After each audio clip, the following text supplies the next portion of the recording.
False news and evil editing are prolific these days. We'll let you know what's true and what's false on the basis of objective grounds.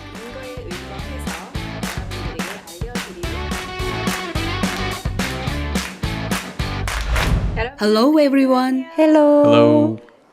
Welcome to Show Me the Naju Fact. I'm your host Maria Guan. Let me briefly introduce our broadcast, which has just launched today. In an age that faces rampant false news and evil editing, to satisfy your right to know, Show Me the Naju Fact will show what's true and what's false on the basis of objective grounds. So, anyone who is interested in truth, search the keyword Show Me the Naju Fact on YouTube and join us. Today, we are set to air, and we have two guests here who are expert panelists that will separate the truth from the fake news. Mr. Peter Kim, sitting next to me, will first provide an introduction and his aspiration for this program. Let us listen. Thank you for the introduction. This is Peter Kim.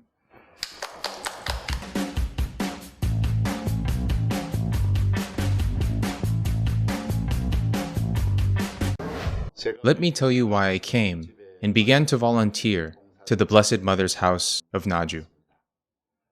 23 years ago, I was serving as chairman on the Department of Liturgy of the Faithful in the Catholic Archdiocese of Daegu, and as the head of the organization department of Cursillo. I have served a lot for the diocese. At that time, I heard that the tears of blood and the fragrant oil were flowing from the statue of the Virgin Mary in Naju, and that the Eucharist changed into flesh and blood. The faithful of Daegu Archdiocese visited Naju by renting a tour bus. At the time, from the Gwangju Archdiocese, it was told to us that Naju and its messages are false, that it's not the tears of blood, but rather pig's blood on the statue. Some priests who agreed with that prevented the faithful from going to Naju. As I was a volunteer in the Association of the Faithful, I believed what they said. I also persecuted the Naju pilgrims, telling them not to go there. To catch a tiger, you have to enter the tiger's den. I came to Naju to reaffirm my convictions on its falsehoods. It was May 5th, 1997, the first Saturday of the month. There were two things I was surprised about. The first thing was that the chapel for the Blessed Mother was in a poor condition. The prayer meeting began, and Julia Kim spoke to the pilgrims.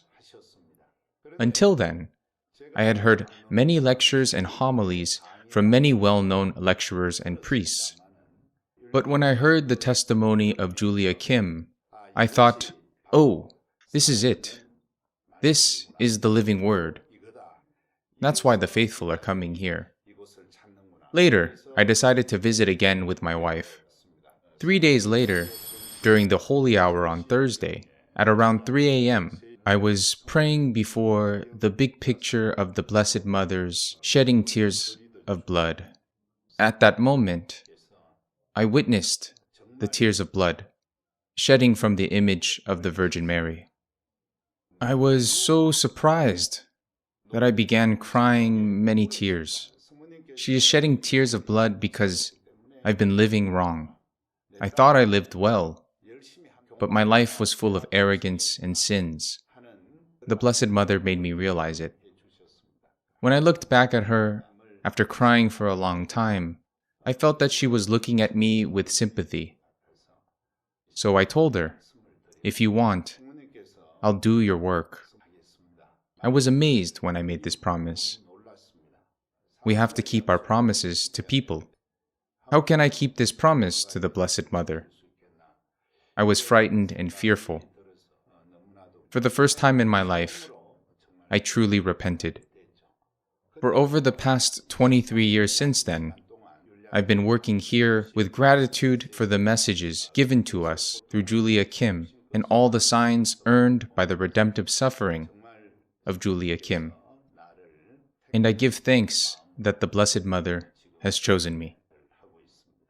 I couldn't make Naju's 34-year history actively known because of the extreme opposition, but now I have come here to tell the truth within my heart, at the risk of my own life.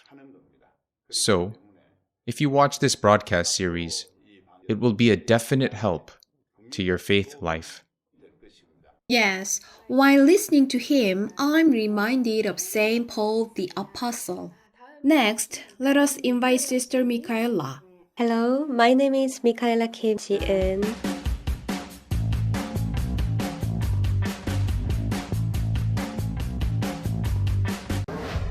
I came to know Our Lady of Naju when I was a university student. At the time, I was seeking my own dreams and honor in the secular world, full of luxury and vanity. However, since my first visit to Naju, I came to know Our Lady of Naju and Julia Kim. And indeed, I found the truth here. Ever since then, my life completely changed 180 degrees. I have lived here full of happiness every day. That is why I came here to share with many people the truth that I found and the happiness I'm experiencing in this holy place. As both panelists mentioned, we are making this broadcast to let you know the facts and to hit the right spot. We hope you may look forward to it and join us. If you have any questions while watching this broadcast, such as any of the discussed facts which are hidden by false news, please leave a comment. The experts in the field will answer your questions. Well, the first theme that we'll talk over today is about the pilgrimage to Naju. Many people wonder about this part, so do I. Well, we'll check the facts in detail. I will ask Peter Kim directly. According to the position of the Vatican, is the pilgrimage to Naju allowed or disallowed? Needless to say, allowed. Oh, you just said that the pilgrimage to Naju is allowed without a doubt. On what basis can we listen to your explanation? To say that Naju was condemned by the Holy See was caused by false news. The Vatican determines all private revelations within 3 categories. The first category is confirmed as supernatural phenomena. To confirm means to approve it. There are shrines of the Blessed Mother which are included in this category: Lourdes of France, Fatima of Portugal, and Guadalupe of Mexico. These are the 3 major Marian apparition sites. The Vatican has confirmed them as supernatural phenomena. The second one is confirmed as not supernatural. This means that the Vatican concludes that the phenomena is not a private revelation after investigation by the Holy See. And the third one, let us pay attention to this, not confirmed as supernatural. It means that the investigation is ongoing. Now, the official stance on the phenomena in Naju is this third one. Let us review the official letter written by the Congregation for Doctrine of the Faith in the Vatican on April 24, 2008. There is a non-constat de supernaturalitat. It means that it's not confirmed as supernatural. The position on Naju Shrine falls in this category. In other words, we can say anybody freely can make the pilgrimage to Naju. Okay, then what you have just said is a key point of today's theme. It means not yet confirmed whether it is supernatural or not. This means that it is still under investigation and judgment is temporarily suspended. Then, on what basis can we find out that Naju is under temporarily suspended judgment? Yes, many people ask, isn't this just coming from Naju's side? Or how can you find out the facts? So, if you check out the official website of Gwangju Archdiocese, you can find what is written through the position of Archdiocese of Gwangju, issued on February 21st, 2009 and May 1st, 2011. When you check the position of Archdiocese of Gwangju issued in 2009, His Grace published his conclusion, Non constat de supernaturalitate, concerning the events occurring at Naju. The congregation continued to accept the decision as the official position of the Church. Document number 112, 1993 27066. It is open to everyone and anybody who wants to check this on their website. Yes, it would be good if we check it out for ourselves. When people first encounter it is not confirmed as supernatural, they may consider that it implies the alleged apparition is not supernatural phenomena, but it is definitely different.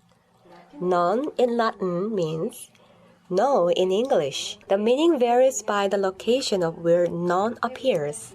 For the decision on the apparition in Naju, non is attached to constat. Non constat de supernaturalitate. This translates as it is not confirmed as supernatural. To justify condemnation and heresy, it would be instead constant de non supernaturalitate. As you see in this case, non is attached to supernaturalitate. Therefore, it would mean it is confirmed as not supernatural. With this subtle difference, some clergy misled many faithful with their cunning, confusing the facts of the matter. Yes, then is there any example of what was confirmed as not supernatural? Yes. For example, there was an alleged apparition in St. Joseph's Church, Amherstburg, in the Archdiocese of Baltimore, United States. The Archbishop of Baltimore condemned the alleged apparition as a heresy. In the official decree, they mentioned constant de non supernaturalitate, condemned as not supernatural. And this message followed. Accordingly, there is to be no public activity regarding the alleged apparition. Therefore, the case in Baltimore and Naju are definitely different. If they say that Naju is not confirmed as supernatural, yet still ban people from visiting Naju at the same time, then this will be contradictory and false. Yes, those two sentences are clearly different. It will be good to check them if anybody is curious. So, I think it's right for us to translate what Gwangju Archdiocese issued about the position of the Vatican is suspended judgment. The reason why it's important is that it's related directly to Naju pilgrimage.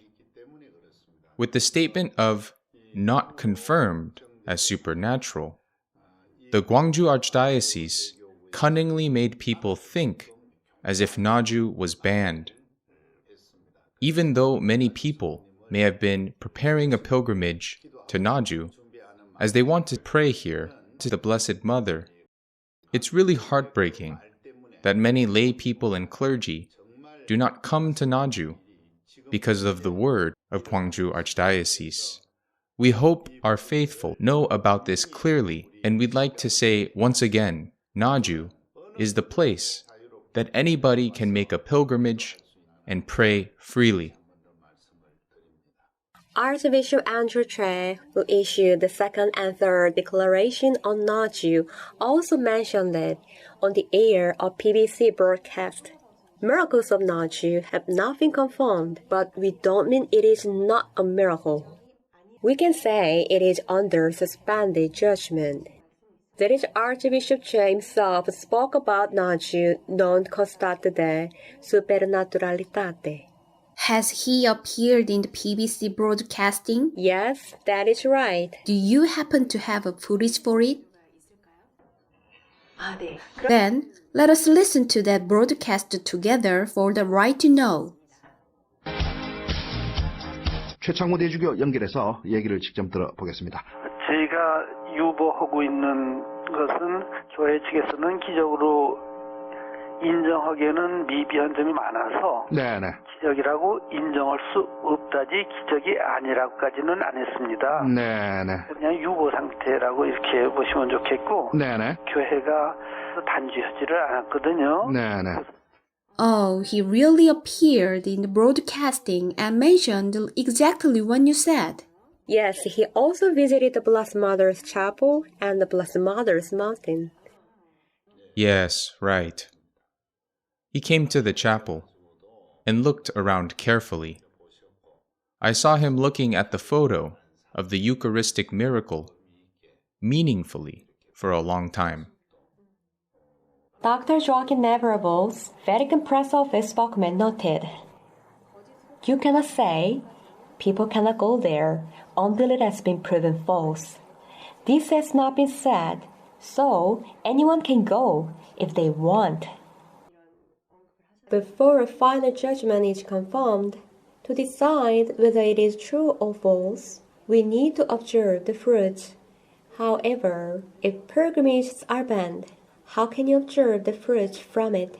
Therefore, if they say the alleged apparition is not confirmed as supernatural, and also the pilgrimage to Naju is banned, they are making the mistake in interpretation, or showing they have no knowledge about it, or giving false information intently. As this is the first day of our program, we dealt with an essential topic and checked the facts with our two expert panelists. In conclusion, Naju Shrine is under investigation, suspended judgment. The congregation continues to accept this position. Therefore, anyone can freely make their pilgrimage to Naju. Naju Shrine is a place where anyone can freely make their pilgrimage. I'd like to stress this once more. I came to Naju and saw, heard, checked, and trusted with confidence. I recommend you to come and see it for yourself also. It will not be too late for you to decide after seeing it for yourself.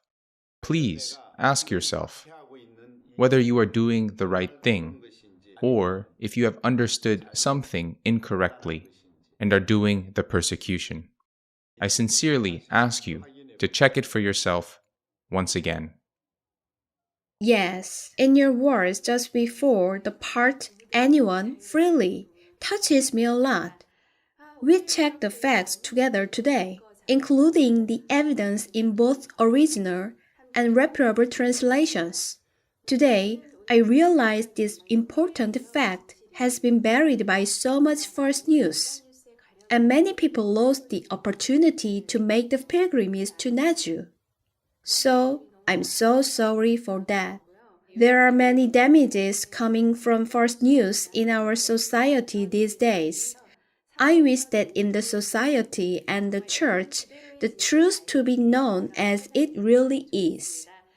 In the future, I wish you may make pilgrimage to Naju freely and receive graces abundantly by coming to know the truth through broadcasting of our programs.